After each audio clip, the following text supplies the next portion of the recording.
back to Moms the Word, ako mga moms. Ang ating guest po for today is none other than isang mainstay ng Wake Up Ilocos, the branch sales trainer of Avon Philippines and the OIC ng sales department. Walang iba kundi si Mr. Delmar Llanes. Hi, Hello. Welcome to Moms the Word! Yeah, it's nice to be back again here in Mom's Door. Ngayon, ito. Alam mo naman siguro, ang ating pag-uusapan ngayon, Delmar. It's about It's about summer. Exciting, summer outfit ka. Summer Yeah, outfit. summer. ako. Why not? O diba, outfit lang. Because, outfit namin, summer na summer. Okay. Alam niyo po mga moms, si Delmar po na talagang very mahilig mag-travel. Dahil dyan, i-share niya sa atin ang mga tips na on traveling. Ano ba? Okay, first siguro, saan ka naman nakapunta ng mga getaways mo dyan? Saan? Actually, marami na eh. Siyempre, nauna dito sa atin, sa Ilocos. Dito ka pa lang sa Ilocos, marami ka na talaga mapupunta ng mga tourist spots or magandang places, perfect bonding for family, for friends, something like that.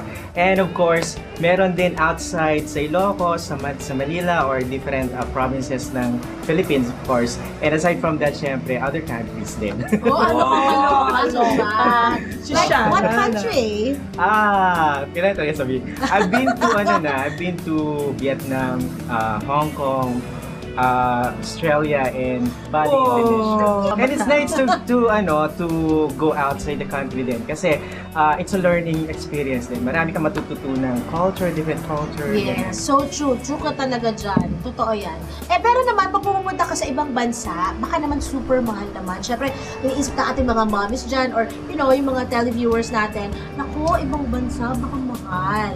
Anong secret pag nag-travel? Sabihin na natin. Alam mo, advantage na magaling ka mag-surf sa net din sometimes kasi may mga naka-promo talaga na sobrang cheap talaga. Correct. And affordable. Talagang friendly, pocket-friendly talaga. Usually And, kasi pag ganyan mga travel, mga destinations, may mga promo tours na yan. Exactly. Google ka lang. Yes, why not? Totoo. Meron kasi minsan tayong isang airline company na nag-offer sa atin. Kunwari pupunta ka sa Hong Kong or actually meron Korea, mami. 2,000 something lang. Pupunta na si Promo Sheila ngayon. Lately lang kahapon na sekto sa internet. 1,888 sa Singapore. O, see? Kaya mga Tsaka mahilig kung titignan mo, affordable na rin talaga siya. Lalo na pag mga Asian countries. Exactly. Tsaka isa pa, kasi dapat we have to ask him, why this vacation?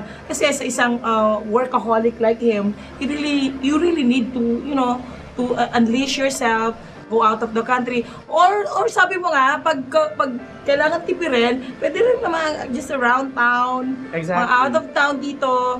Pero what benefit do you get from going, let's say, aside from learning other cultures, what other benefits you can get kapag nag-out of town ka?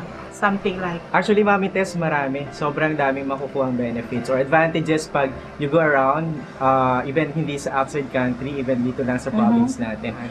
So, it's one good thing, learning the culture.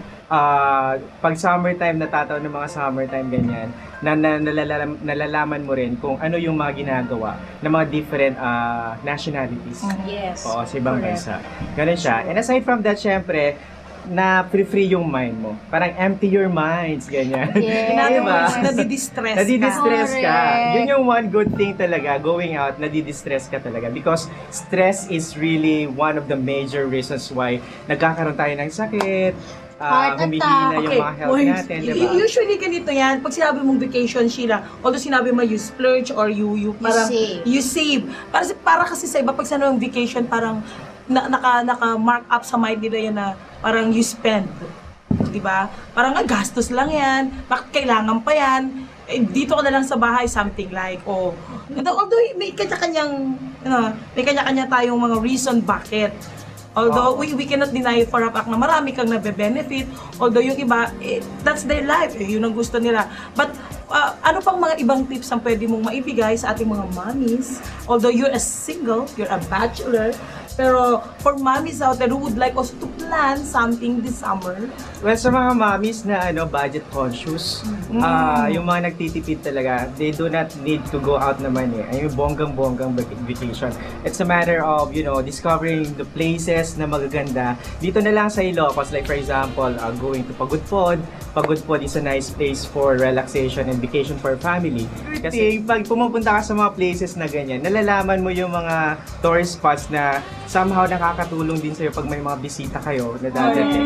Ikaw na mismo nagtutour sa kanila, di ba? Wala ka nag-spend na additional money para lang for the tourist guides. Mamaya, pag-usapan natin yan, yung pagtungkol sa Ilocos, tungkol sa vegan, kasi marami po talaga tayo mapapasyal dito lang sa ating bayan. Pero bago pa yan, magbigay muna tayo ng tips. Total si Delmar naman ay isang jet setter. Why not? Oo. May I give tayo ng tip kung ano pa dapat ang unahin. Syempre, dapat ba to? Paano sila? Magbubook ba sila? Kailangan ba to? Package? in Kailangan other words, yung process. Yes. yung Ano ginagawa. ang for you, ano ang tips mo kung anong kailangan gawin ng ating mga mommies out there na gusto mag-travel outside the country? Number one in the process talaga is planning. Importante yung planning. Like for example, pag busy ka, busy people ka, career-oriented person ka, you really need to plan. Parang 1 year ahead of time.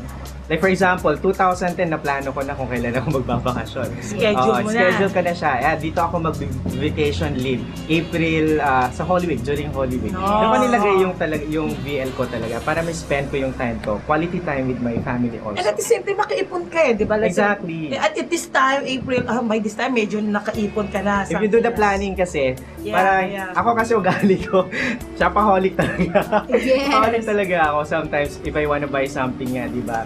Gusto kong bibilin ko na talaga. Pero if you do the planning naman, may pinag-iipunan ako. Wag mo na yan. I need to prioritize this thing. True. Wow. And the advantage of that is pag nagplano po kayo kung kailan ang tour nyo, pwede kayo makakuha ng promo. Actually, mga mommies, Exactly. isang napakagandang tip yan kasi pag nag-early booking po kayo kung saang country Usually kayo may mga pupunta. discount. Yes, meron silang discount. Actually, for as low as talagang mga 899 Thailand. May mga ganon. Meron. For as Even low as that. 700.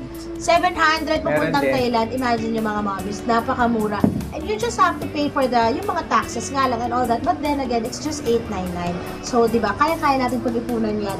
Yun yung advantage ng planning. Planning. Then Then, after that, usually yan yung mga tours na ganyan, yung mga season yan eh. Nasa may mga peak season, usually pag peak season talaga, Mahal. doon yung, Doon ka mahalan talaga. Oo. Pag peak season Sobra. siya. Kaya you need to to book kung saan early hindi siya masyadong peak. Yung let's say mga regular days, pag mga regular na ganito, yan, akong mura. Mag-book ka 10 years from now. why not piso? Piso. Ang fair. Just Oo. kidding. Isa pang Okay. tip, I think, for the mommies who are planning to go abroad, after the planning, alam niyo yun, early booking and all that stuff, mag-ano po kayo, mag-research kung yung saan kayo pupunta. Like, kunwari, plano niyo pumunta Singapore. So, research na kayo agad sa internet or what to. So, Ano bang meron sa Sa Singapore? Asian country, Yes. At saka example. kung anong meron doon. At least, pag nandun na kayo, alam nyo na kung saan kayo pupunta, alam nyo na kung ano yung mga meron sa country na yon. So, alam nyo na kung ano yung mai-inquire natin doon sa mga locals doon sa country na yun.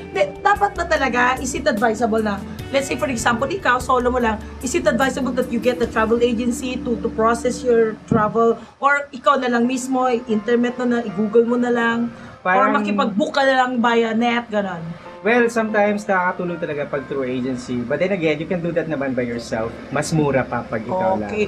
Makaka-shop ka ng mas mura-mura. Correct. Kasi usually kung ng pag-travel agency, parang fixed May yan, ano pa. package yun. So, hindi ka na May commission package. sila makakasira. din. Yes, Cut Yeah, sila din. exactly. sila. In addition lang, this sinabi ni Mami Sheila kanina na pag nag-research ka na, as a tourist din, pag ikaw pupunta ka sa isang lugar, importante din na alamin mo yung mga bagay-bagay about that country or about that certain place kasi nakakatulong yan.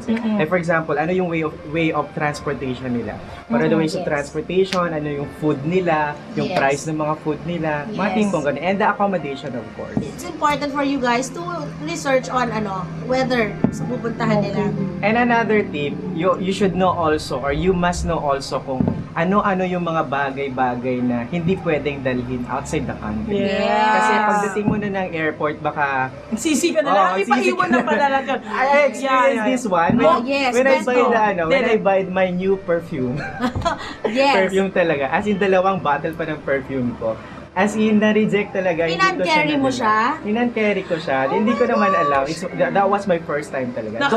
Siguro Though na-advise na sa akin, pero sa sobrang excitement siguro. Ganyan. So, Siguro sayang. that was the time na kwan. Maraming pinagbabawal sa airport ngayon. Bawal talaga Bawal talaga kasi ang ang liquid na Pag more I think than more than 100. 10 ml? Hindi. Ari, 30 something 10 to like. 30 ml, mga ganun. Bawal na. Bawal hand carry. Pwede siya sa check-in. Sa check-in Oh, siya. sayang yung 2 pabango mo. sabi ko, pwede ko bang balikan na lang? Oo nga, ano nangyari? Wala na. Wala na talaga, syempre. Ay, sayang. Inano ko na lang, display ko na Saan na lang. ginanon mo na lahat? Sa lahat ng bag mo. Lahat. Para lang Yeah. mama. But it's a learning experience talaga. Okay. Yes. So, more chikihan about Del Mar and probably we'll call it our additional, yung isa pa nating guest mamaya after this. Magbabalik pa po ang Mom's World.